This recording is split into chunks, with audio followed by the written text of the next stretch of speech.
เมื่อวานครูบาอาจารย์สิ้นไปอีกองค์นะหลวงปู่เอี่ยนคนกรุงเทพไม่ค่อยรู้จักทั้งคนทางสุรินทร์นะรู้จักสายหลวงปู่ดุลสืบทอดกันมาได้หลายรุ่นแล้วจากหลวงปู่ดูลก็ครูบาอาจารย์ที่เป็นหลักอยู่ก็หลวงพ่อกิมหลวงพ่อคืนหลวงพ่อกิมถัดมาก็รุ่นหลวงตาผนึกก็ลงมาถึงตอนนี้หลวงปู่เอี่ยนสิ้นไปเมื่อวานนี้หลวงพ่อตั้งท่าจะไปเยี่ยมท่านตั้งแต่ก่อนเข้าพรรษาติดเป็นโรคปากเบี้ยวไปพอดีก็ต้องหาหมออยู่ตลอดเลยไม่ได้ขึ้นไปเมื่อวันอังคารได้ข่าวว่าท่านเป็นมากแล้วไม่ฉันอะไรแล้ววันพุธเลยขึ้นไปก็ได้ไปเจอท่านท่านนอนลูกศิษย์เขาไปกระซิบบอกหลวงพ่อประโมทมาอะไรเงี้ยท่านก็พยักหน้าท่านพูดไม่ได้สติดีมากๆเลยนะท่านนอนหลับตาอยู่ตอนที่หลวงพ่อกราบท่านลูกศิษย์ก็บอกเนี่ยหลวงพ่อกราบอยู่ท่านก็ยกมือรับไหว้นะนอนเห็นผลของการภาวนาอายุตั้ง96นะอีกไม่กี่ชั่วโมงก็จะมรณภาพสติท่านยังดีมากๆเลยร่างกายเราไม่ไหวแล้วล่ะฉันข้าวต้มตอนเช้านะได้5-6 ช้อนอะไรเงี้ยมากกว่านั้นก็อาเจียนร่างกายนะขาดพลังงานขาดน้ำตาลขาดอะไรเงี้ยจะหลับไป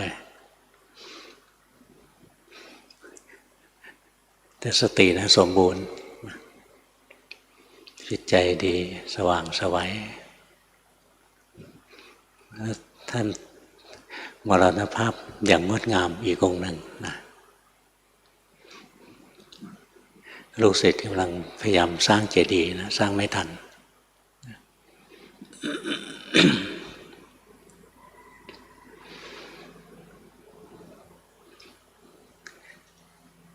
นี่เวลาครูบาอาจารย์หมดไปสิ้นไปนะก็เป็นเครื่องเตือนใจพวกเราว่าเราประมาทไม่ได้นะมีโอกาสเรียนต้องรีบเรียนแล้วต้องรีบภาวนาติดขัดขึ้นมาถามครูบาอาจารย์ได้เพราะสิ้นครูบาอาจารย์ที่เราลงใจให้นะเราไม่รู้จะถามใครก็ต้องใช้ความสังเกตเอาเองครูบาอาจารย์ของหลวงพ่อนะที่หลวงพ่อเรียนด้วยองค์สุดท้ายคือหลวงปู่สุวัตหลวงพ่อบวชได้พรรษาเดียวออกพรรษาที่ไปหาท่านเนี่ยแล้วท่านก็สิ้นไปนะรวดเร็วก็ตั้งแต่พรรษาที่1ผ่านไปแล้วเนี่ย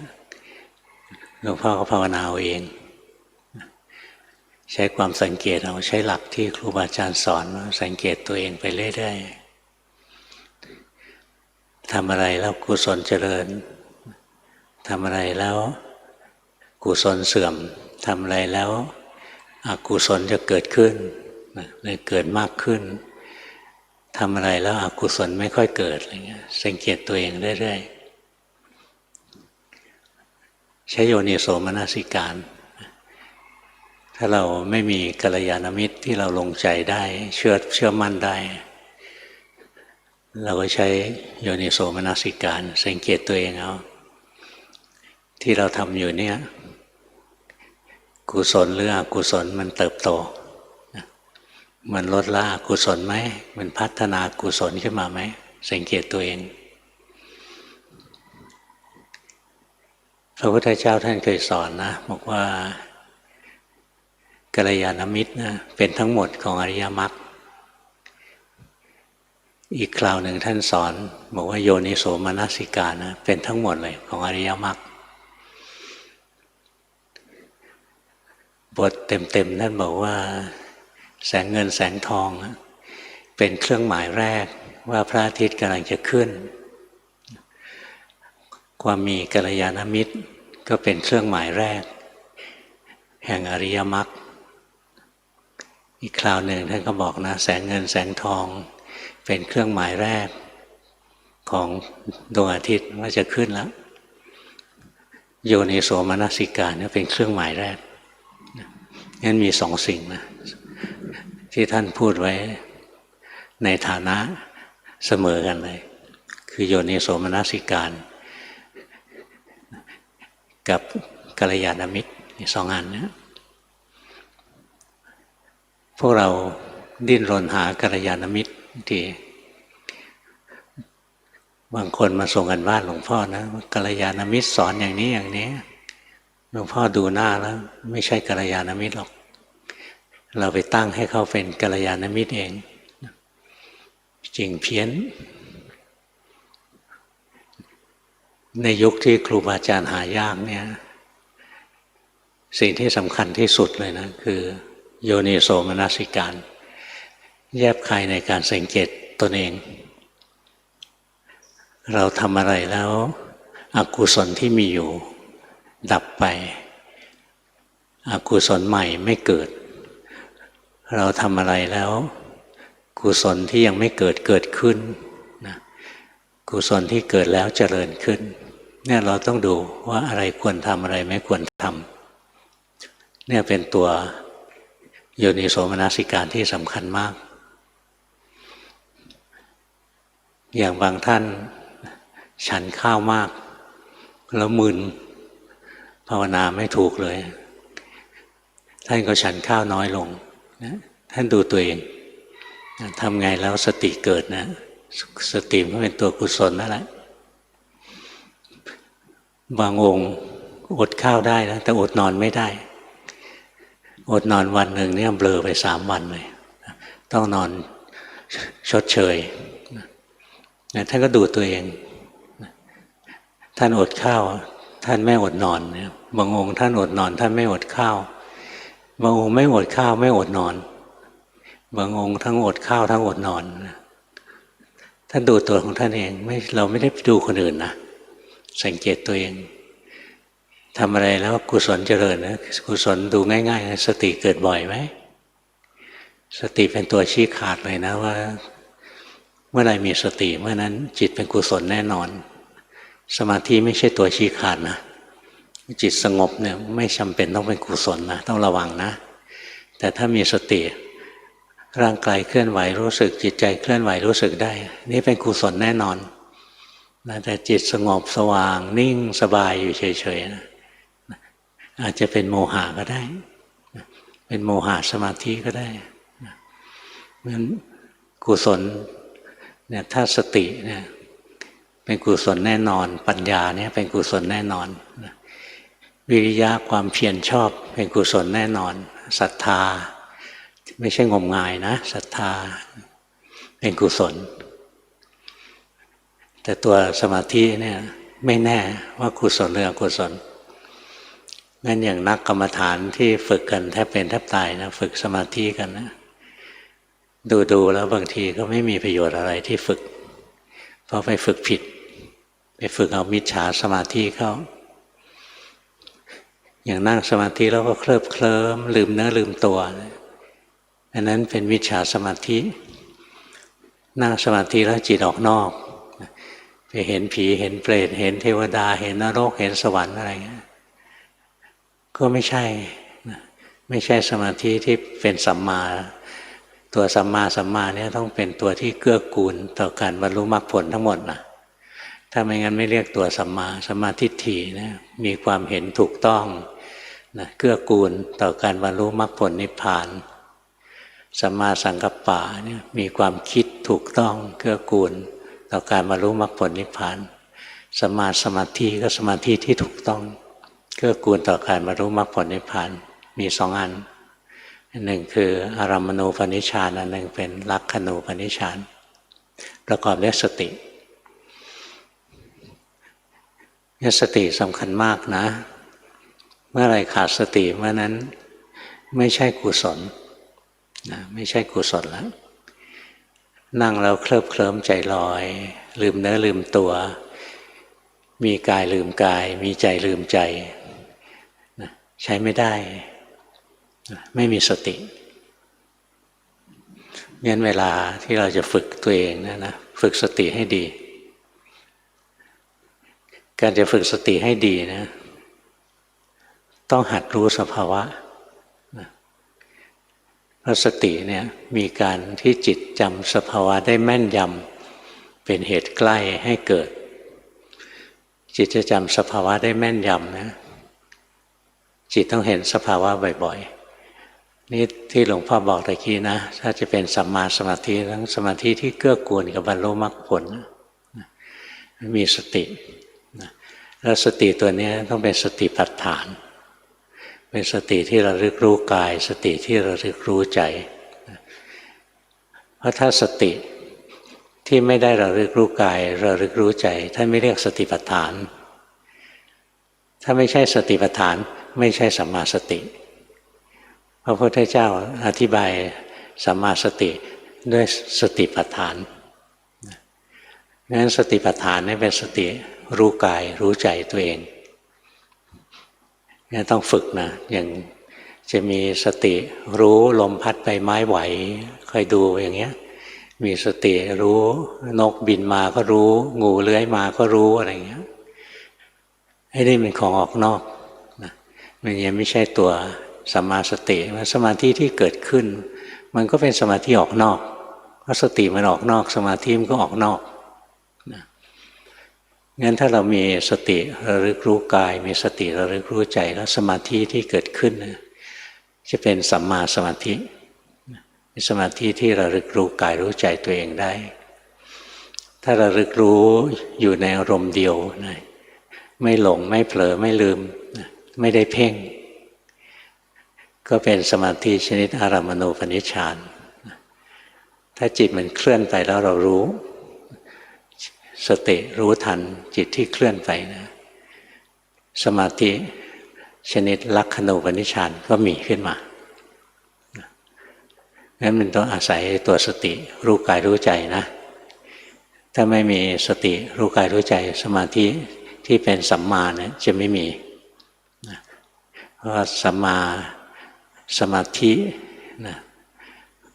ที่บริบูรณ์มันมาจากสัมมาสติที่บริบูรณ์มันเกื้อกูลกันงั้นเวลาเราลงมือฝึกนะมีสติให้มากๆเข้าแล้วถ้าจะให้ครอบคลุมองค์มรรคให้หมดเลยนะคอยรู้เท่าทันมีสติรู้เท่าทันจิตตนเองเวลามันจะคิดนะอะไรอยู่เบื้องหลังการคิดเวลามันจะพูดอะไรอยู่เบื้องหลังการพูดเวลามันจะทำสิ่งต่างๆทางร่างกายเนี่ยอะไรอยู่เบื้องหลังการกระทำเนี่ยคอยรู้ทันตัวนี้ให้ดีเลยนะถ้าเรารู้ทันสิ่งที่อยู่เบื้องหลังความคิดของเราก็จะเป็นสัมมาสังกัปปะเราจะคิดถูกเป็นความคิดที่ถูกต้องไม่ได้คิดด้วยอำนาจของราคะโทสะโมหะงั้นอย่างเวลาเราคิดสังเกตให้ดีคนทั้งหลายคิดเนี่ยนะคุณภาพการคิดต่ำเพราะมันคิดแล้วเจือด้วยราคะโทสะโมหะอย่างเวลาไปดูพวกเราลองไปดูเขาเรียกอะไรนะ Facebook อะไรอย่างเงี้ยนะที่เขียนเนี่ยนะวิพากษ์วิจารณ์อะไรไปดูเถอะวิพากษ์วิจารณ์ด้วยอคติเกือบ100 ละ 100เลยนี่เราเป็นนักปฏิบัติก่อนที่เราจะไปวิพากษ์วิจารณ์อะไรเราวัดใจตัวเองก่อนที่เราจะวิพากษ์วิจารณ์เนี่ยเพราะราคะหรือเปล่าเพราะเราชอบอย่างเช่นเราชอบนักการเมืองคนนี้นะคนนี้พูดอะไรโง่ๆทำอะไรโง่ๆเราก็ว่าดีนะ เนี่ยเรามีอคติคนนี้เราเกลียดนะเป็นนักการเมืองที่เราเกลียดทำดียังไงเราก็ว่ามันไม่ดีอันนี้อำนาจของโทสะมันบงการให้เราคิดไปอย่างนั้นหรือว่าคิดโดยไม่รู้ผิดชอบชั่วดีนี่เป็นอำนาจของโมหะนะร้ายแรงที่สุดคิดด้วยอำนาจของโมหะเนี่ยร้ายกว่าคิดด้วยอำนาจของราคะและโทสะอีกถ้าคิดด้วยราคะโทสะนะพอมีสติรู้ทันราคะโทสะมันหายง่ายๆแต่ถ้าคิดโดยไม่รู้ผิดชอบชั่วดีนะเช่นคิดว่าเป็นนักการเมืองหรือเป็นข้าราชการโกงก็ได้ขอให้มีผลงานเนี่ยอย่างนี้เรียกว่าไม่รู้ผิดชอบชั่วดีนะไม่รู้อะไรถูกอะไรผิดทำบาปเนี่ยเล็กน้อยก็ไม่ควรทำนะเพราะเราเป็นชาวพุทธงั้นถ้าเราได้ยินวาทะว่าคอร์รัปชันก็ได้ให้ผลงานดีก็แล้วกันอันนี้ไม่ใช่นะถ้าคนที่คิดอย่างนั้นจริงๆนะนั้นคิดด้วยโมหะ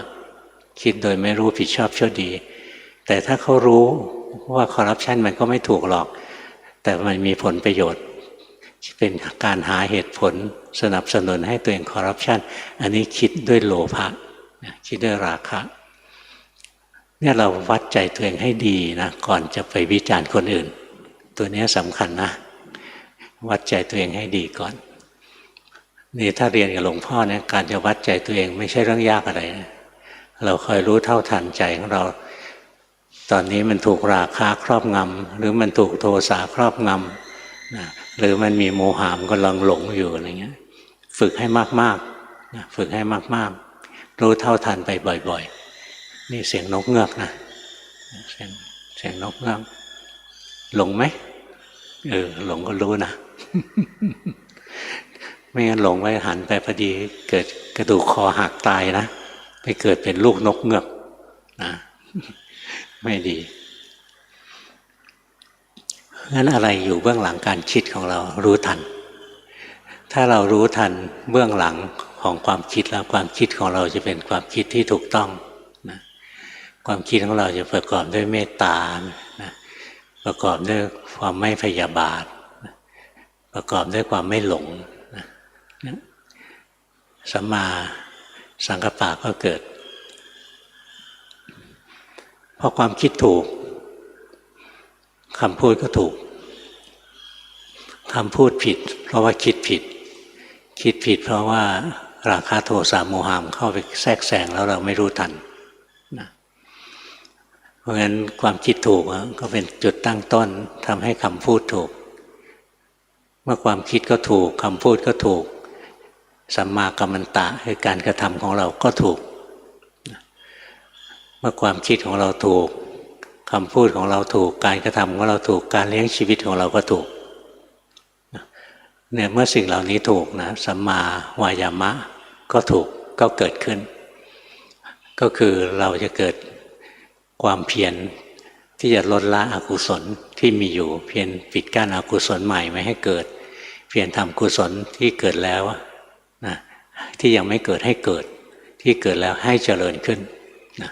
นี่คือตัวสัมมาวายามะมันก็เชื่อมโยงมาจากการที่เรารู้เบื้องหลังความคิดของเรานั่นแหละส่งทอดกันขึ้นมาในที่สุดกุศลของเราก็เจริญขึ้นเป็นลำดับนะเวลาเรามีกุศลตัวเนี้ยสติมันจะดีขึ้นเรื่อยๆแล้วต่อไปร่างกายขยับเขยื้อนเคลื่อนไหวอะไรเนี่ยสติจะรู้เองจิตใจขยับเขยื้อนเคลื่อนไหวสติจะรู้เองมีความเพียรถูกต้องคือมีความเพียรรู้กายมีความเพียรรู้ใจตัวเองเรื่อยๆในที่สุดสติที่ระลึกรู้กายรู้ใจก็จะบริบูรณ์ขึ้นงั้นสัมมาวายามะความเพียรชอบเนี่ยคือเพียรระลึกรู้กายเพียรระลึกรู้ใจมันจะทำให้สัมมาสติเกิดตรงที่สัมมาสติเกิดเนี่ยไม่ว่าอะไรเกิดขึ้นในกายสติระลึกได้เองไม่ว่าอะไรเกิดขึ้นในจิตใจสติระลึกรู้ได้เองนะจะอัตโนมัตินะเมื่อเรียนกับหลวงพ่อเนี่ยถ้าสติไม่อัตโนมัติเนี่ยหลวงพ่อยังถือว่าฝีมือยังไม่ดีพอนะแต่ถ้ามีกุศลหรืออกุศลสุขหรือทุกข์เกิดขึ้นในกายในใจอะไรเนี่ยเรารู้ทันนะโดยที่ไม่เจตนาจะรู้อันนี้เรียกสติเราใช้ได้แล้วนะ นี่ทันทีที่เรารู้สภาวะถูกต้องตรงตามความเป็นจริงนะสมาธิชนิดที่จิตตั้งมั่นเนี่ยจะเกิดขึ้นเองจะเกิดขึ้นเองไม่ใช่แค่ว่าจิตหลงแล้วรู้นะถึงจะเกิดราคะเกิดรู้ว่ามีราคะราคะดับจิตตั้งมั่นเองนะเป็นเองสภาวะทั้งหลายเพราะฉะนั้นการที่เรามีสัมมาสติคือเรามีสติระลึกรู้สภาวะทั้งหลายนะทำให้เกิดสัมมาสมาธิขึ้นแล้วมันไม่ได้เกิดสัมมาสมาธิชนิดที่จะเดินปัญญาตลอดนะบางครั้งจิตไม่มีกำลังพอจิตเหนื่อยนะพอมันเห็นจิตเคลื่อนไปมันรู้ตัวปั๊บนะจิตมันรวมเข้ามาสงบเลยจิตเข้าฌานเลยก็มีนะจิตรวมเข้าสมาธิเลยก็มีคือมันเข้าอารามณูปนิชฌานไปเลยหรือบางทีมันก็พลิกมีกำลังพอแล้วก็พลิกไปเดินลักขณูปนิชฌานนะเอาไว้เดินปัญญาเนี่ยจิตจะพลิกไปพลิกมาบางทีก็เป็นสมาธิชนิดตั้งมั่นเดินปัญญาได้บางทีก็สงบอยู่เฉยๆไม่เดินปัญญาอย่างเมื่อเช้าก่อนที่พวกเราจะเข้ามาในห้องนะพระกำลังนั่งตักข้าวหลวงพ่อเดินดูพระของหลวงพ่อเนี้ยก็หลายองค์บอกว่ามีอาการแปลกๆหลวงพ่อบอกวันนี้ดีจิตมันมีสมาธิมีพลังขึ้นมาแล้วเป็นสมาธิที่จิตไม่หยุดนิ่งนะถ้ามีสมาธิแล้วก็นิ่งเฉยนะอันนั้นเป็นสมาธิไว้พักผ่อนนะเจริญสติเรื่อยๆนะเกิดสมาธิชนิดพักผ่อนแต่พอกำลังมันพอนะมันพลิกเป็นสมาธิชนิดเดินปัญญาจิตที่มีสมาธิชนิดเดินปัญญาเนี่ยมันจะไม่บังคับตัวเองให้นิ่งไม่เผลอแล้วก็ไม่เพ่งจิตมันจะเคลื่อนไหวเปลี่ยนแปลงไปตามธรรมชาติของมันงั้นภาวนามาถึงตรงนี้บางทีงงว่าวันนี้จิตฟุ้งซ่านนะหลวงพ่อชมว่าดีนะเนี่ยเมื่อก่อนหลวงพ่อพุธท่านก็สอนหลวงพ่อมาบอกว่าจิตที่มีสมาธินะกับจิตที่ฟุ้งซ่านนะคล้ายกันคือมันทำงานนะมันคิดนึกปรุงแต่งมันทำงานแต่จิตฟุ้งซ่านนะจิตมันคิดนึกปรุงแต่งแล้วไม่รู้ทันไม่เรียกว่าจิตฟุ้งซ่านถ้าจิตคิดนึกปรุงแต่งแล้วเรารู้ทันนั่นเรียกว่าจิตเจริญปัญญานะไม่เหมือนกันงั้นอย่างวันนี้หลวงพ่อชมพระของหลวงพ่อหลายองค์ว่าวันนี้ดีเพราะจิตเนี่ยมีพลังตั้งมั่นแล้วเจริญปัญญาได้นะพระก็บอกว่าผมว่ามันไม่นึกว่ามันไม่ดีนะมันสงบแปลกๆเพราะมันฟุ้งซ่านนะมันสงบแปลกๆนะมันดูฟุ้งซ่านบอกนั่นแหละที่ครูบาอาจารย์ท่านสอนไว้นะที่หลวงพ่อพุธท่านสอนนะจิตที่เดินปัญญานะมันไม่สงบอยู่เฉยหรอกถ้าจิตติดสมาธิสงบอยู่เฉยนะเจอครูบาอาจารย์โดนเฉ่งนะโดนเคกบาลเอาถ้าไม่มีสมาธิเลยเจอครูบาอาจารย์ท่านเฉยๆท่านสอนไม่ไหวแล้วก็ปล่อยมันทิ้งไปคนไหนสอนได้ก็สอนถ้าสอนมาฝึกไปแล้วจิตมันนิ่งว่างอยู่ท่านบอกอย่างนี้ยังใช้ไม่ได้ต้องให้จิตเดินปัญญาให้ได้ถ้าเป็นสายครูบาอาจารย์วัดป่าส่วนใหญ่นะถ้าอย่าพุทโธอย่างจิตมันนิ่งจิตมันนิ่งแล้วว่างนิ่งอยู่นะท่านจะให้พิจารณาร่างกายให้คิดพิจารณาร่างกายกระตุ้นให้จิตทำงานนั่นเป็นอุบายของการปฏิบัติ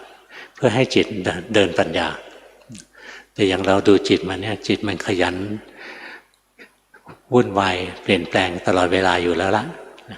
แต่พอเรามีกำลังขึ้นมาเราเห็นจิตบางทีก็นิ่งว่างๆจิตบางทีก็ทำงานแต่จิตนะเป็นคนดูเนี่ยค่อยๆฝึกนะแล้วมันจะค่อยๆพัฒนาขึ้นมาถึงวันหนึ่งสติก็จะอัตโนมัติสมาธิก็อัตโนมัติการเจริญปัญญาก็อัตโนมัติ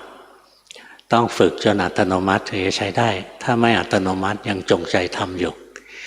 เรียกว่าเจือด้วยโลภะเจตนาการภาวนายังไม่สะอาดจริงมีกิเลสแทรกงั้นจุดตั้งต้นก่อนจะมาถึงตรงนี้ได้นะคอยรู้ทันอะไรที่อยู่เบื้องหลังความคิดของเราแล้วเราจะเป็นคนที่ไม่มีอคตินะ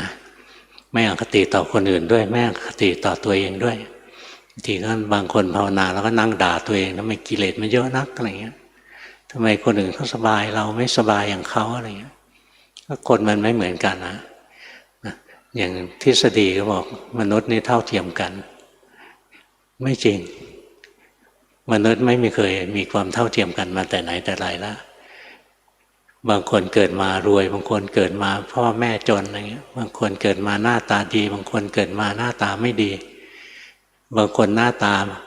ดีนะแต่โง่บางคนหน้าตาดีแล้วฉลาดด้วยบางคนหน้าตาไม่ดีนะแต่ฉลาดอะไรเงี้ยต้นทุนของเราแต่ละคนไม่ได้เท่ากันหรอกงั้นทฤษฎีว่าทุกอย่างเท่าเทียมกันมันไม่มีจริงนะไม่มีจริงในโลกเป็นอุดมการณ์เป็นอุดมคติไม่มีจริงนะงั้นไม่ต้องคลั่งประชาธิปไตยนักนะอย่าไปหลงมันไม่มีจริงอ่านใจตัวเองให้ออกอะไรอยู่เบื้องหลังความคิดอะไรอยู่เบื้องหลังคำพูดอะไรอยู่เบื้องหลังการกระทำอ่านใจตนเองได้ชำนิชำนาญแล้วคำพูดของเราก็จะถูกต้องการกระทำของเราก็จะถูกต้องการเลี้ยงชีวิตของเราจะถูกต้องการปฏิบัติธรรมคือทำความเพียรมีวิริยะก็จะถูกต้องหลวงปู่มั่นท่านสอนดีนะท่านบอกมีสติก็มีความเพียรขาดสติก็ขาดความเพียรสติเนี่ยจำเป็นมาตลอดสายของการปฏิบัติเลยมีสติรู้สิ่งที่อยู่เบื้องหลังความคิดคำพูดการกระทำถ้าเราทำได้อย่างนี้แล้วก็อกุศลที่มีจะดับอกุศลใหม่จะไม่เกิดกุศลที่ยังไม่เกิดจะเกิดกุศลที่เกิดแล้วจะพัฒนาขึ้นนี่สติจากที่เคยต้องเขี่ยวเข็นให้เกิดก็กลายเป็นสติอัตโนมัติสมาธิที่เคยโง่ซื่อบื้อนะให้เป็นสมาธิที่เดินปัญญาเป็นอย่างเงี้ยมันเจริญขึ้นเจริญขึ้นปัญญาไม่รู้จะทำยังไงคิดเอามันกลายเป็นเห็นเอาไม่ใช่คิดเอานะอัตโนมัติขึ้นมางั้นพวกเรานะให้กันบ้านพวกเราคอยรู้เท่าทันสิ่งที่อยู่เบื้องหลังความคิดสิ่งที่อยู่เบื้องหลังคำพูดสิ่งที่อยู่เบื้องหลังการกระทำของเรานั่นแหละการปฏิบัติละเราจะเกิดความเพียรชอบขึ้นมาเพียรลดละอกุศลเพียรเจริญกุศลขึ้นมาพอเรามีตั้งเป้าถูกต้องแล้วเราไม่ได้ปฏิบัติเอาดีเอาสุขเอาสงบอะไรนะแต่เราปฏิบัติเพื่อลดละกิเลสเพื่อเจริญกุศลไม่ได้ปฏิบัติเพื่อสิ่งอื่นนี่จะทำได้มันก็มีสติรู้กายมีสติรู้ใจสติปัฏฐานนี่ก็เกิดสติตัวนี้จะเป็นสติที่เข้าขั้นเป็นสติระดับสูงบางทีครูบาอาจารย์ท่านเรียกมหาสติท่านเรียกมหาสติความจริงคำว่ามหาสติมันไม่มีในตำราหรอกชื่อพระสูตรเรื่องสติปัฏฐานเนี่ยมีหลายสูตรเนื้อหาคล้ายๆกันบางอันย่อๆบางอันยาวๆสูตรหลักสูตรเต็มนะเลยเรียกว่ามหาสติปัฏฐานสูตรนี่พอสติดีมากๆครูบาอาจารย์ท่านเลยยืมศัพท์คำว่ามหาสติมาใช้มหาสติมหาปัญญาอะไรเนี่ยนะคือสติอัตโนมัติสมาธิอัตโนมัติปัญญาอัตโนมัตินั่นแหละมันเป็นมหาแล้วแต่ถ้ายังไม่อัตโนมัติยังไม่ได้มหานะได้แค่นักธรรมนะอย่างไงนักธรรมตรีนักธรรมอะไรกันอยู่นะถ้าเป็นมหาต้องอัตโนมัติต้องฝึกนะจุดตั้งต้นก็อยู่ที่รู้ทันความคิดของเรานั่นแหละฝึกมากๆต่อไปสติก็อัตโนมัติความเพียรก็อัตโนมัติ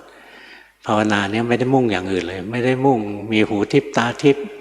รู้วาระจิตคนอื่นรู้อดีตรู้อนาคตรู้ชาติหน้ารู้ว่าใครตายแล้วไปเกิดที่ไหนอะไรเงี้ยรู้ว่าสวรรค์มีกี่ชั้นนรกมีกี่ชั้นอะไรเงี้ยไม่ได้สนใจที่จะรู้ไม่รู้จะรู้ไปทำอะไรมันไม่ได้เป็นไปเพื่อความพ้นทุกข์นะงั้นไม่ได้สนใจสิ่งเหล่านั้นหรอกถ้ารู้ก็รู้เองเป็นของเล่นของแถมนะไม่ได้จงใจไปฝึกแต่ฝึกอะไรฝึกที่จะลดละกิเลสเจริญกุศลนี่แหละเรียกว่าสัมมาวายามะก็ฝึกมากเข้าต่อไป สติมันจะเชี่ยวชาญขึ้นนะร่างกายขยับปั๊บรู้ปั๊บจิตใจเคลื่อนปั๊บรู้ปั๊บเลยนะรู้อัตโนมัติขึ้นมาสติมันจะสมบูรณ์ขึ้นมาสติที่สมบูรณ์เนี่ยจะทำให้สัมมาสมาธิสมบูรณ์สัมมาสติที่สมบูรณ์จะทำให้สัมมาสมาธิสมบูรณ์ไม่ใช่สติสมบูรณ์แล้วสัมมาสมาธิจะเกิดนะสติต้องเป็นสติปัฏฐานสติรู้กายรู้ใจงั้นตัวสัมมาเนี่ยนะประกอบด้วยสตินะแล้วก็เป็นไปเพื่อมรรคผลนิพพานไม่ใช่เป็นไปเพื่อสิ่งอื่นต้องเป็นสติที่ระลึกรู้รูปธรรมนามธรรมนะของตัวเองละทิ้งตรงนี้ซะไม่เห็นโอกาสที่จะบรรลุมรรคผลนิพพานได้เลยอย่างหลวงปู่เย็นนะหลวงพ่อที่เจอท่านไม่คุยธรรมะกับท่านนะหลวงพ่อก็เล่าถวายท่านหลวงปู่ดูลย์เคยสอนหลวงพ่อนะว่าพบผู้รู้ให้ทำลายผู้รู้พบจิตให้ทำลายจิตจึงจะถึงความบริสุทธิ์อย่างแท้จริงแต่การทำลายจิตทำลายผู้รู้ไม่ใช่ไปทำลายมันโดยตรงเราต้องเห็นความจริงของจิตว่ามันตกอยู่ใต้ไตรลักษณ์นะจิตจะปล่อยวางจิตหลวงปู่ท่านเรียกว่าทำลายจิตที่จริงก็คือจิตปล่อยวางจิตนั่นแหละที่สุดของทุกข์มันก็อยู่ตรงที่จิตปล่อยวางจิตได้เนี่ยพระสนทนาธรรมกันนะสนทนาธรรมกันเรื่องจิตเรื่องใจไปหาครูบาอาจารย์หลวงพ่อไปไม่นั่งคุยเรื่องอื่นหรอกท่านสบายดีไหมครับอะไรเงี้ยไม่เสียเวลาอย่างไปกราบหลวงปู่เย็นเลยนะพอกราบท่านรับรู้แล้วหลวงพ่อมาเยี่ยมนะจิตท่านก็รวมของท่านไปท่านต้องพักผ่อนของท่านหลวงพ่อก็นั่งสมาธิของหลวงพ่อไปเป็นการไปเยี่ยมกันไม่พูดกันสักคำลูกศิษย์ก็บอกหลวงพ่อว่าจะคุยอะไรกับท่านเปล่าบอกไม่มีธุระต้องคุยให้ท่านพักกวนท่านโดยใช่เหตุอย่างเงี้ยเมื่อนักปฏิบัติจริงๆไม่พูดมากนะนักปฏิบัติจริงๆนะเจริญสติมากหลวงพ่อไปนั่งอยู่กับท่านหลวงพ่อก็ดูของหลวงพ่อไปดูจิตใจของเราไปดูกายของเราไปสมควรแก่เวลาแล้วเราก็กราบลาลูกศิษย์ก็กระซิบบอกอาจารย์ประโมทจะกราบแล้วลงกราบอยู่ท่านก็รับไหว้เมื่อสติท่านสมบูรณ์นะพวกเราฝึกไปจนสติอัตโนมัติสมาธิอัตโนมัติปัญญาอัตโนมัติมันเกิดค่อยๆฝึกไปวันนี้ก็พอสมควรแก่เวลานะเชิญใครจะถามหมายเลข 9 ค่ะที่ผ่านมาพยายามทำรูปแบบแต่ยังทำไม่ได้ทุกวันเนื่องจากกลับจากทำงานแล้วเหนื่อยเวลาปฏิบัติส่วนมากจะฟุ้งซ่านแต่พยายามรู้และกลับมาที่ฐานอยากทราบว่าเป็นการดึงหรือไม่พอเห็นขันแยกบ้างแต่ไม่บ่อยค่ะกราบขอคำแนะนำจากหลวงพ่อค่ะทำถูกแล้วละแต่เวลาเราทำงานเราเหนื่อยเราใช้ความคิดเยอะในแต่ละวันนะจะไปนั่งสมาธิให้จิตสงบนะไม่สงบหรอกเราพยายามนะถ้ามีเวลาเล็กๆน้อยๆในระหว่างวันนะช่วงนี้เป็นเวลาเราจะเดินไปห้องน้ำอะไรเงี้ยเราเจริญสติไปเลยนะเก็บเล็กเก็บน้อยไปเรื่อยๆจิตมันจะมีพลังขึ้นมาตอนไปนั่งตอนกลางคืนมันจะไม่นั่งหลับหัวสู้หัวซุนหรอกนะเพราะจิตมันได้พักเป็นระยะหรือเจริญปัญญาเป็นระยะมาแล้วเพราะฉะนั้นเพิ่มเรื่องการอยู่ในชีวิตประจำวันนี่แหละเก็บเล็กเก็บน้อยไปมี5 นาทีก็เอา5 นาทีนะมี10 นาทีก็เอา10 นาทีมีสติอ่านจิตอ่านใจของตัวเองไปอ่านใจไม่ออกก็อ่านกายไปบางทีทำงานมากๆหัวหมุนติ้วๆนะดูจิตไม่ได้นะก็ดูกายอย่างหลวงพ่อเมื่อก่อนนะไปห้องน้ำเนี่ยเห็นร่างกายมันเดินไปห้องน้ำไปฉี่ไปอะไรเดินกลับมาเนี่ยดูจิตได้แล้วเนี่ยเก็บอย่างนี้เรื่อยๆถ้าตอนกลางคืนไปภาวนาเนี่ยมันจะไม่หลับหัวสู้หัวซุนหรอกนะถ้าจิตมันต้องการพักมันก็พักอย่างมีสติถ้าจิตมีกำลังพอมันก็เจริญปัญญาแบบมีสตินะที่ฝึกอยู่ถูกแล้วนะใช้ได้ดีขึ้นตั้งเยอะแล้วนะ ใจมีสมาธิที่ดีขึ้นแล้วละตั้งมั่นขึ้นมาแล้วนี่ตั้งมั่นแล้วบางทีขันแยกแล้วมันจะเดินปัญญาดีตั้งแล้วก็รู้อยู่เฉยๆมันเหนื่อยมากๆมันจะตั้งแล้วรู้เฉยๆมันจะพักผ่อนก็ไม่ว่ามันนะอย่าไปฝืนมันนะฝืนมันปวดหัวเลยหมายเลข10ค่ะขณะที่นั่งภาวนามีความรู้สึกว่ามีการติดขัดของลมหายใจเข้าออกหายใจไม่สะดวกเป็นบางวันและบางวันก็หายใจดีจิตสงบดีแบบนี้และบางวันจิตที่ไปยึดพุทโธก็จะสงบดีแต่รู้สึกเหมือนจดจ่อและเพ่งเกินไปควรทำอย่างไรดีคะถึงจะเดินถูกทางค่ะรู้ทันอย่างที่มันเป็นนั่นแหละถูกไปพุทโธแล้วไปเพ่งเอาพุทโธเขาก็รู้ว่าเพ่งอยู่ใจฟุ้งซ่านรู้ว่าฟุ้งซ่านก็ใช้ได้ก็รู้สึกเรื่อยๆอย่างตอนนี้ตื่นเต้นเราก็เพ่งอะไรเงี้ยเราก็รู้ว่าตื่นเต้นแล้วเราก็เพ่งรู้อย่างที่มันเป็นไปนะใจยังฟุ้งซ่านเก่งอยู่นะใจยังฟุ้งซ่านเก่งต้องมีเครื่องอยู่ให้จิตอยู่จะอยู่กับพุทโธอยู่ลมหายใจอะไรก็ได้แล้วพุทโธลมหายใจไม่ใช่ว่าทุกวันทำแล้วจะได้ผลเหมือนกันบางวันทำแล้วก็สงบบางวันทำแล้วก็ไม่สงบก็ไม่เป็นไรมีหน้าที่ปฏิบัติเป็นพุทธบูชาก็ปฏิบัติไปสงบก็ช่างไม่สงบก็ช่างขอให้ได้ปฏิบัติเท่านั้นแหละพอแล้วถ้าหวังว่าจะต้องสงบทุกวันใจจะโลภะเกิดสิ่งที่อยู่เบื้องหลังการทำกรรมฐานของเราคือโลภะเนี่ยรู้ทันสิ่งที่อยู่เบื้องหลังเนี่ยแล้วมันเจริญได้เองนะที่ฝึกอยู่ก็ดีอยู่แล้วใช้ได้มันก็พัฒนาแล้วละฝึกต่อไปหมายเลข20ค่ะภาวนาใช้คำบริกรรมพุทโธค่ะรู้สึกว่าจิตยังไม่ค่อยเดินปัญญาขอหลวงพ่อเมตตาแนะนำเพื่อแก้ไขปรับปรุงค่ะพุทโธต่อไปสมาธิยังไม่พอที่จะเจริญปัญญานะยังฟุ้งเก่งอยู่พุทโธเนี่ยบางทีท่านทำกันเป็นปีๆนะมีพระลูกศิษย์หลวงพ่อทุยหลวงปู่ทุยนะมาเล่าให้ฟังไปบวชอยู่กับหลวงปู่ทุยทีแรกท่านบอกพุทโธพุทโธอยู่ปีหนึ่งนะแล้วเดินบิณฑบาตสวนทางกับหลวงปู่ก็ตะโกนบอกว่ารู้สึกตัวไว้เนี่ยอีกปีหนึ่งนะจากพุทโธเนี่ยมาสู่ความรู้สึกตัวของหนูนะใจมันยังฟุ้งเก่งอยู่สมาธิยังไม่พอพุทโธบ่อยๆพุทโธไปเรื่อยๆพุทโธแล้วจิตฟุ้งซ่านก็รู้พุทโธแล้วจิตสงบก็รู้พุทโธแล้วจิตสุขจิตทุกข์จิตดีจิตชั่วอะไรก็รู้ไปเรื่อยนะพุทโธแล้วก็รู้ทันจิตไปเรื่อยๆนะแล้วมันจะค่อยๆพัฒนาขึ้นเดี๋ยวมันเดินปัญญาเองแหละหมายเลข21ค่ะกรรมฐานที่หลวงพ่อเคยให้คือการสวดมนต์หนูทำตามมา2 ปีกว่าครั้งหนึ่งขณะสวดมนต์ในรูปแบบเห็นกายที่สวดมนต์การบีบคั้นกลางอกความคิดที่ลอยไปมาและรู้แยกจากกันไม่เห็นตัวเราตรงไหนเลยแต่พอนึกสงสัยว่าแล้วเราไปไหนก็เห็นอาการคว้าไปจับตัวรู้แล้วเกิดเป็นตัวเราขึ้นมาตอนนั้นรู้ทันทีว่าการคว้านี้คือต้นเหตุของปัญหาทั้งหมดจากนั้นก็ฟุ้งซ่านอยากจะกำจัดการคว้านี้คำถามคือขอคำแนะนำให้ไปปฏิบัติต่อค่ะทำถูกแล้วนะตรงที่จิตตะครุบมันไล่ตะครุบเนี่ยเหมือนเป็นตัวอุปาทาน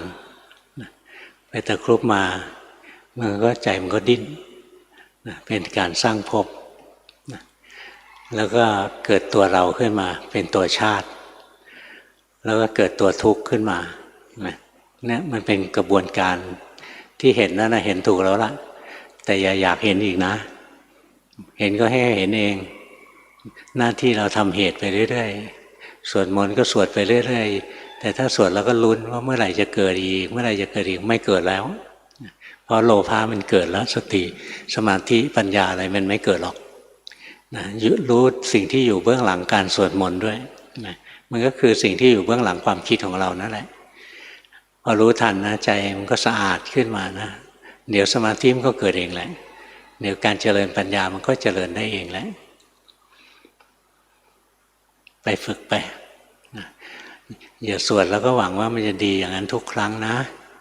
มันจะไม่ได้เลยได้เห็นก็เห็นไม่เห็นก็ช่างมีก็มีไม่มีก็ช่างนะมีหน้าที่ทำเหตุไปเรื่อยๆใจยังฟุ้งซ่านอยู่รู้สึกไหมไปรู้ทันอย่างนี้เลข30ค่ะกระผมทำรูปแบบโดยขยับจังหวะมือแบบหลวงพ่อเทียน14จังหวะตอนนี้เพิ่มโดยการท่องคาถาในใจไม่ออกเสียงประมาณ1 นาทีทำมาประมาณ 7-8 เดือนแล้วคาถาจะดังในใจตลอดมีหลงคิดเองตลอดรบกวนหลวงพ่อแนะนำครับทำถูกแล้วนะใช้ได้แล้วงั้นเราบริกรรมไปอยู่ภายในใจเรานะที่ว่าท่องคาถานะแล้วจิตใจเราไหลไปคิดเรารู้อะไรเงี้ยนั่นแหละภาวนาถูกแล้วไปทำต่อไปอยากได้ผลนะที่คุณภาวนานาดีมากๆเลยจิตมันมีสมาธิมันทรงตัวขึ้นมารู้สึกไหมดูออกใช่ไหมสมาธิมันดีกว่าแต่ก่อนเยอะเลยมันไม่ใช่สมาธิสงบซื่อบื้อแล้วมันมีพลังทรงตัวขึ้นมาโดยที่เราไม่ได้เจตนานะแล้วมันก็เห็นจิตมันเคลื่อนไหวเปลี่ยนแปลงมันเป็นของมันเองอย่างตอนนี้จิตมันหนีไปคิดหรือเปล่าดูออกใช่ไหมนี่แหละนี่เราไปทำต่อไปที่ทำอยู่ใช้ได้ดีนะดีหมายเลข31ค่ะตอนนี้พยายามรักษาศีลและกายวาจาใจให้อยู่ในสุจริตและพยายามภาวนาในชีวิตประจำวันแต่ทำรูปแบบไม่ค่อยได้นานค่ะอยากขอคำแนะนำจากหลวงพ่อ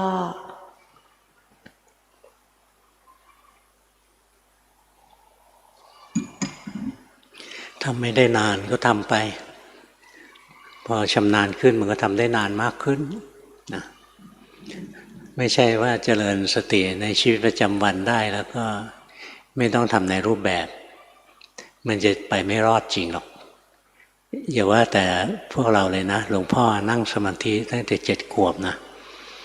นั่งสมาธิอยู่22 ปีพอมาเจริญปัญญาอยู่ในชีวิตประจำวันเนี่ยดูถูกสมาธิไม่ยอมทำในรูปแบบเลยดูรูปเดียวนะกำลังสมาธิ22 ปีใช้เจริญสติเจริญปัญญาในชีวิตธรรมดาเนี่ยได้2 ปีเองนะงั้นกำลังสมาธิของหนูยังไม่พอหรอกนะแล้วก็ฝึกของเราไปในรูปแบบสงบก็ช่างไม่สงบก็ช่างขอให้ได้ฝึกก็แล้วกันนะแล้วถ้าเราฝึกโดยไม่โลภว่าจะต้องดีอะไรเงี้ยเดี๋ยวใจมันจะค่อยๆสงบไปเองแหละนะจะมีพลังขึ้นมาเองแต่ถ้าทำด้วยความโลภมันก็จะไม่เกิดอะไรขึ้นมาได้แต่ฟุ้งไปพอฟุ้งนานๆเข้าเรารู้สึกไม่มีประโยชน์เราไม่ทำเราจะเจริญสติในชีวิตประจำวันหลวงพ่อเคยพลาดมาแล้วนะดูไปเรื่อยๆพอเห็นจิตมัน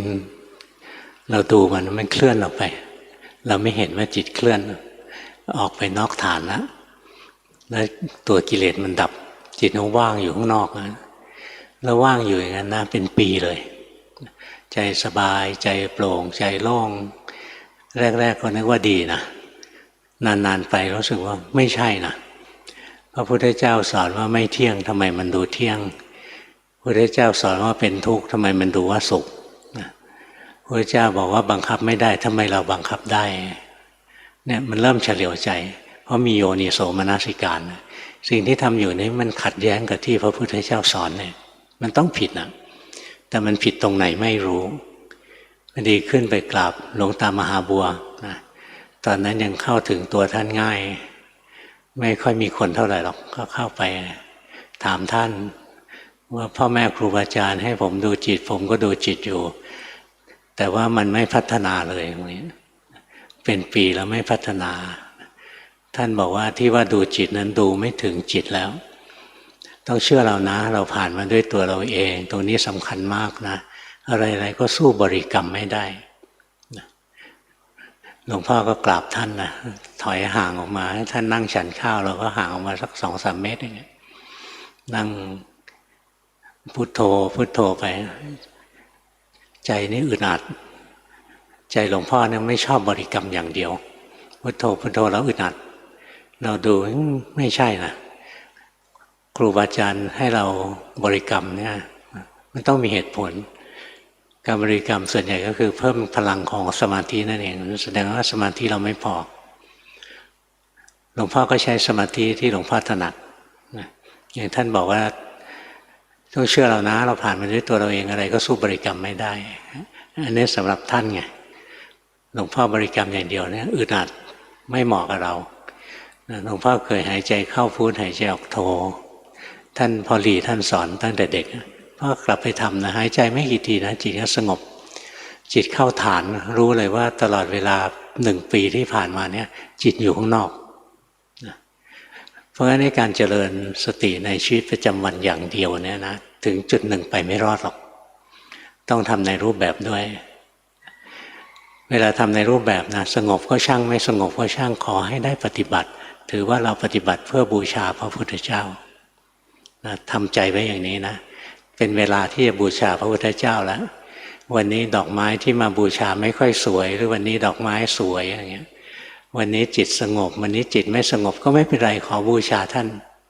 ด้วยสิ่งที่เรามีอยู่นี่แหละแล้วสมาธิมันจะค่อยๆเพิ่มขึ้นต่อไปเนี่ยนั่งไปเรื่อยๆภาวนาได้ไปเรื่อยๆไม่ใช่15 นาที20 นาทีอย่างแต่ก่อนแล้วอย่างหลวงพ่อกลางคืนนะบางทีเผลอไปหน่อยไปหายใจเข้าหายใจออกหายใจเข้าพูดออกโทอะไรนะเผลอไปมันลืมนอนนะมันลืมนอนนะภาวนามันมีความสุขของเราลืมนอนวันหนึ่ง2 วันไม่เป็นไรหลายวันก็ร่างกายก็อ่อนแอลงเหมือนกันนะก็ต้องนอนเหมือนกันแต่บางองค์ท่านไม่นอนเลยนะเมื่อก่อนหลวงพ่อรู้จักครูบาอาจารย์องค์หนึ่งชื่อหลวงปู่เปลื้องอยู่พัทลุงตอนที่เจอท่านนั้นท่านเล่าว่าท่านไม่นอนมา13 ปีแล้วไม่เคยหลับเลย13 ปีแล้วท่านเนสัชชิกตลอดถามท่านว่าท่านเนสัชชิกเนี่ยเพื่อว่าจะเร่งภาวนาเหรอท่านบอกไม่ใช่ท่านอดนอนแล้วท่านสบายถ้าท่านนอนหลับนะตื่นมาไม่ค่อยสบายนี่เป็นแบบนี้ก็มีนะประหลาดนะอย่างพวกเราลงอดนอนหรือไม่สบายรู้สึกไหมอย่างน้อยก็ไม่สบายใจวันนี้ไม่นอนยังไม่สบายใจกายยังไม่ได้เป็นอะไรเลยนี่ท่านไม่นอนนะ13 ปีหลวงพ่อถามท่านว่าหลวงปู่ไม่มีหลับบ้างเลยเหรออะไรเงี้ยท่านบอกถ้าเป็นฤดูหนาวอากาศหนาวจัดๆอะไรเนี่ยนะมีจิตรวมวูบลงไปนะวูบเดียวนะก็ขึ้นมาอยู่ได้ทั้งคืนอีกแล้วหลับเหมือนกันแต่หลับชั่วขณะเดียวนะอย่างนี้ก็มีนะแต่ละคนไม่เหมือนกันขืนเราไปเรียนแบบท่านเนี่ยพักเดียวก็ตายแล้วมันทนอยู่ไม่ไหวของท่านเนี่ยถ้านอนเยอะอยู่ไม่ไหวเพราะฉะนั้นหนูไปภาวนานะทำในรูปแบบอดทนไปอย่าหวังว่าจะดีทำเพื่อบูชาพระพุทธเจ้าถ้าทำโดยไม่โลภแล้วมันจะดีเร็วถ้าทำด้วยความโลภแล้วมันจะไม่ดีหรอกต่อไปหมายเลข38ค่ะตอนนี้ดิ้นรนในการภาวนาน้อยลงทำในรูปแบบสวดมนต์ทำวัดเช้าดูจิตที่หลงดูกายสลับดูจิตเวลากิเลสเกิดขึ้นรู้สภาวะที่เกิดขึ้นช่วงหลังนี้เวลาตื่นนอนจะเห็นกายกับจิตแยกกันจะเห็นว่ามีความบีบคั้นของกายมีความบีบคั้นของใจมันต่างบีบคั้นของมันเองปัจจุบันเลิกนั่งในรูปแบบเพราะพอเริ่มก็บีบจิตตามด้วยฟุ้งซ่านแล้วกายก็หลับสนิทขอหลวงพ่อชี้แนะในการภาวนาควรภาวนาอย่างไรต่อคะในรูปแบบต้องทำนะงั้นสมาธิเราไม่พอจริงหรอกตอนนี้สมาธิยังไม่เต็มรู้สึกไหมสมาธิมันอ่อนไปนิดนึงทำในรูปแบบนะสงบก็ช่างไม่สงบก็ช่างเหมือนที่หลวงพ่อบอกคนนะตะเกียของคุณนะต้นทุนเยอะแล้วล่ะสะสมมาใช้ได้แล้วนะ แต่สมาธิถ้าไม่พอเนี่ยมรรคผลจะไม่เกิดนะเพราะตัวสัมมาสมาธิเนี่ยจะเป็นที่รวมของสัมมาอีก7ตัวถ้าขาดสัมมาสมาธิสักตัวเดียวนะอริยมรรคจะไม่เกิดนะเพราะฉะนั้นเราต้องทำนะในรูปแบบอย่าละทิ้งฝึกไปแต่ไม่ได้ทำด้วยโลภนะทำบูชาพระพุทธเจ้าไปใจเราจะมีกำลังขึ้นตัวเนี้ยจิตมันดีกว่าแต่ก่อนเยอะแล้วจิตมันตั้งมั่นมีกำลังขึ้นมาแต่มันไม่พอมันยังว่างๆออกข้างนอกไปนิดหน่อยดูออกไหมตรงเนี้ยนั่นแหละที่ผิดอยู่สมาธิมันไม่พอแต่อย่าไปเค้นมันนะไอ้เค้นมันจะให้สงบมันจะยิ่งอึดอัดการที่เราเห็นกายเป็นภาระเห็นจิตเป็นภาระนั่นแหละคือการเห็นทุกข์ขันธ์ทั้ง5เป็นภาระบุคคลแบกภาระไว้ก็ไม่พ้นจากทุกข์พระอริยเจ้าคือพระอรหันต์นะวางภาระลงแล้วก็ไม่หยิบฉวยขึ้นมาใหม่ก็พ้นจากทุกข์ทั้งปวงงั้นเราเห็นถูกแล้วเราได้เห็นตามพระอรหันต์แล้วเห็นก็อะไรเห็นว่ากายนี้เป็นภาระจิตนี้เป็นภาระ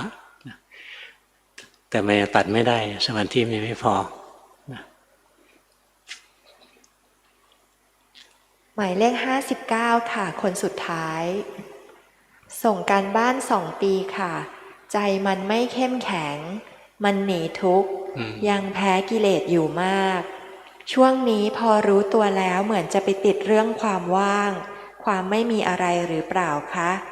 ขอคำแนะนำเพื่อภาวนาต่อค่ะเราทุกข์เป็นของวิเศษนะ